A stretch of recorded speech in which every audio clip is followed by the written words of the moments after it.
Welcome to the bold analysis, ladies and gentlemen, and thank you very much for supporting our podcasts. If you're watching this video from wherever you're watching, what is the situation in your town, especially in Kenya?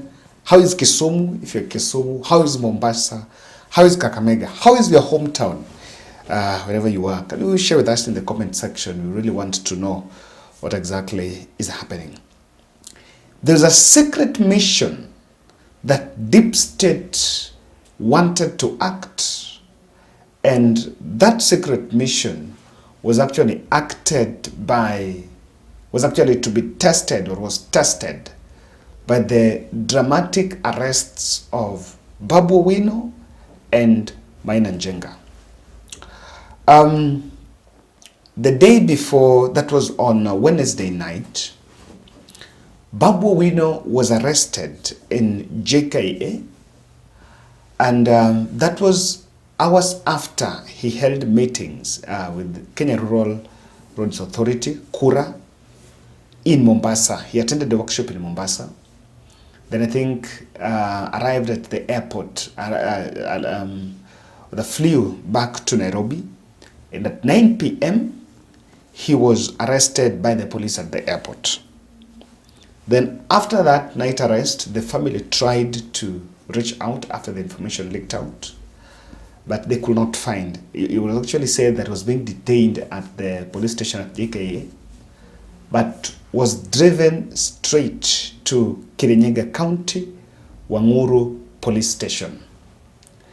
And after family trailed today, they camped at Wanguru Police Station, and there's a commotion there because family members and other relatives of Babu camped at the police station to demand that he should be presented in court. Now, being that he was arrested the previous night, according to the law, he's supposed to be presented in court within 24 hours. So the time had even lapsed, and he had not been presented in court. As Babu was being detained, Njenga was also arrested yesterday night at dawn by, according to the family, a contingent of 50 police officers. He was arrested alongside his PA and also the brother, and the information was confirmed by his father. They were all driven to Wanguru Police Station. Even he was taken to Wanguru Police Station in Kirinyaga. With the reasoning behind it was that if he could be taken to any police station within Nairobi, maybe the supporters would have stormed the place, even if it was the DCI, the supporters would have stormed the place, and they were avoiding that commotion because they realized, in Kirinyaga, there was even protest. The UDA team organized a protest to protest against the anti-Ruto protest. So it was, I think amongst Mount Kenya region, it was seen as a region that was leaning towards the ruling coalition. Now, the fellows have been testing just the waters. As that was happening, there was also another arrest of Raila Odinga's personal bodyguard and the spokesperson. But the spokesperson, I think, was actually, Pia Wandai has just confirmed that he's been released. And even that of bodyguard still remains at large. As this is going on, Raila Odinga still remains at large. According to the law, it is not a favor. Those who are arrested are supposed to be charged in court of law so that they can face, rather they can know what exactly they had done. And the family had been asking for that, for them to be arraigned in court. And so clearly this was in connection to the protest that has been going on. Of course, there is no doubt that they're being put in protest. And there was a plan. And the plan was very clear. The mission of these arrests was very clear, because there have been a plan to arrest many other Azimio leaders. But it has not yet been successful because I understand some have been operating within the parliament premises, which it's very difficult to go and arrest someone within the parliament premises.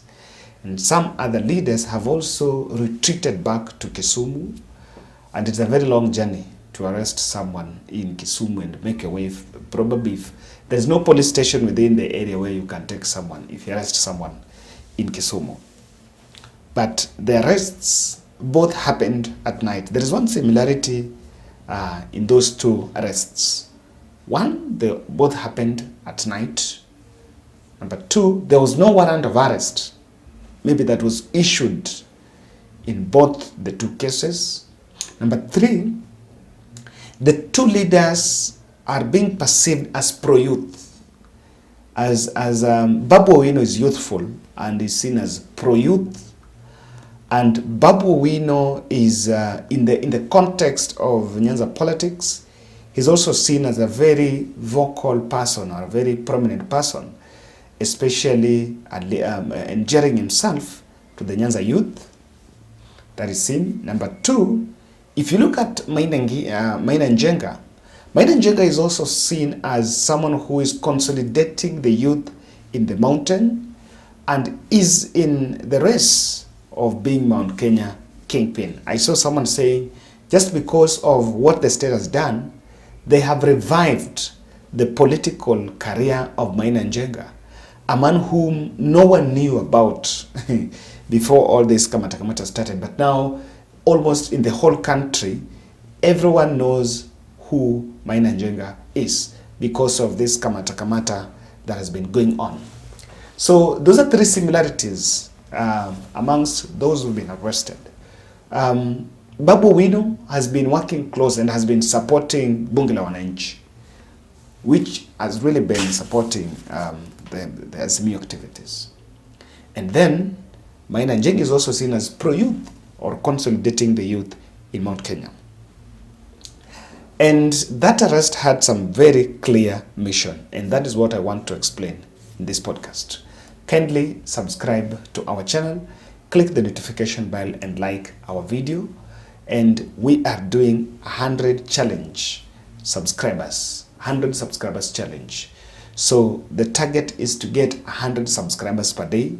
Thank you very much that since 3 days we've been starting, it has been a success, by the way. We've been able to get the 100 subscribers in a day, and we don't take it for granted. Thank you. Now, I want us to look at issues here keenly. There was one plot by those who arrested Raila Odinga, those who arrested Babu Owino. The plan was to capitalize on the protest and fail to present them on court. In fact, clearly they were arrested and taken to Anguru.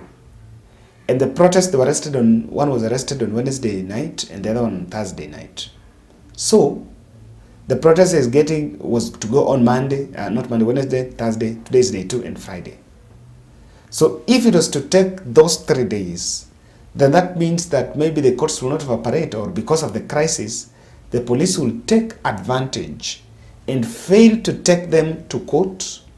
I know very well if they are asked why had they not taken Babu Owino and the rest to court, they'll actually put an exclamation and an explanation that because of the protest, the police have not been able to take convicts to court because of security and other issues that can always be raised to substantiate such illegalities.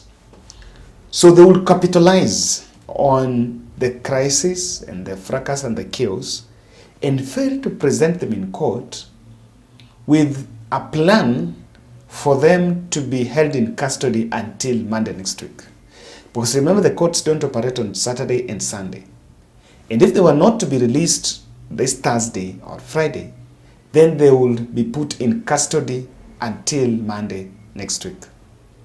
So what would be achieved by that is just to attack, just to frighten. Because I want us to face a very important argument that has always been here. If the intelligence is saying that Uhuru Kenyatta is sponsoring or is funding the protests, if indeed they are funded, even in the first place. I'm even doubting if it is funded, because other people say, what is being paid for? Is it vehicles or is it what? And so, if they're to be put on custody until Monday, that was just to frighten them. Because there have been protests in different parts of this country. There have been protests in Mali and other towns, even Homa Bay. I have not seen a single member of parliament from Homa Bay, from Kisumu, and even from Siaya, who has been arrested, except in Siaya, Obiero Tare, Siaya Township MCA was arrested, I think, last evening and was presented in court today. But we've not seen it. So it's not clear. There is one position here. There is no correlation between Babu Owino and Njenga arrest as far as funding protests is concerned. It is purely a political gimmick going on. Now, I understand the second plan why Babu Owino and Njenga arrests were actually done. They would expect that Azimio leaders will come from their comfort zones, their comfort spaces, maybe in defense of the two, and that is why actually they even took the Babu Owino to Kirinyaga. If Otiende Amolo, who is a lawyer, or any other lawyer who is a member of parliament, even Wajakoya, will come out and drive to Kirinyaga to seek the release of Babu Owino, I can tell you without a iota of doubt that that leader would have also been arrested. Now, they've been looking for different ways of arresting leaders or different spaces, because it's not very easy to fish out someone from his hotel room. If he's in a hotel, invading private property, you may also not know where he or she is. And that is why even if you see Babu Owino was arrested in the airport, at the airport, and Njenga was arrested from his home in Kiserian. And these other leaders that have either been in parliament or in their spaces, it's not been very easy. So they were just arresting these two, that if anyone would come out and go to that police station to seek release, even in his or her capacity as a lawyer, even if he's a member of parliament on Azimio side, that person would have been arrested. 3, there is a strategy, and in my opinion here, to pin protest atrocities on leaders so that they can vilify them and cover up the police. This is the truth. Those who have killed protesters are not fellow protesters. You can take that to the bank. Those who have killed protesters, those who are shooting protesters in the streets, are either police, goons, or criminal elements, or hired militia that is camouflaging as the police. And that is why I support the argument by MCK that those police officers camouflaging as journalists are actually putting the life of journalists at risk. I've seen an argument that let journalists put up the gear, the protective gear, written press. What will stop even the civilian police camouflaging as journalists also to put up that called press? If that is what is going to be done to identify someone as a journalist, nothing will stop a civilian police from doing everything that, and even putting on a badge and that protective gear written press, so that they camouflage as journalists, because they're putting the life of journalists at risk. The public, how will the public draw the line that this is a police and this is a journalist? But looking at it, someone wants to start pinning. I will not be shocked to see Njenga being linked to that video. Remember the video of some people being given pan gas and some 1,000 shillings? Huh? I analyzed it here that video was just trying to depict emergence of some Mungiki sect. And so those who were working on that video, people behind that video, could probably be arresting Njenga. And I will not be shocked to see the charge sheet of Njenga, people linking him to that video. So it is to try to get some few people, to charge some few people on what is really going on and protect the police. Lastly, what is being tested here, and I want to say here, is the deep state is trying to provoke and just trying to test the waters. Does Babu Wino have a caucus around him that if he is arrested, that caucus can react? And what we're testing, does Babu have such a caucus? And does Njenga have such a caucus? They were asking. Njenga is arrested. They will try to test, they wanted to test, are there some group of young men somewhere, even if you're going to call them, you want to call them Mungiki sect or something, that will even storm that police station because Babu has been arrested, or because Njenga has been arrested. Same to Babu Wino. Now, and the test was, if Babu was to be arrested, and the Jacaranda team comes out protesting and caucusing and around it, they will already create a narrative very clear that, you see, these are the people that are mobilizing, and that is why the moment we've arrested Babu and so there was this caucus reacting. So this is what has remained Amraj, and I think the plan has backfired, because I understand Babu is actually going to be released, and actually has been released, and the same with Njenga. We are still following up, because for him, he was arrested, it's still not 24 hours, but we're waiting to see how this is panning out. That's my bold, and thank you very much for supporting our podcast.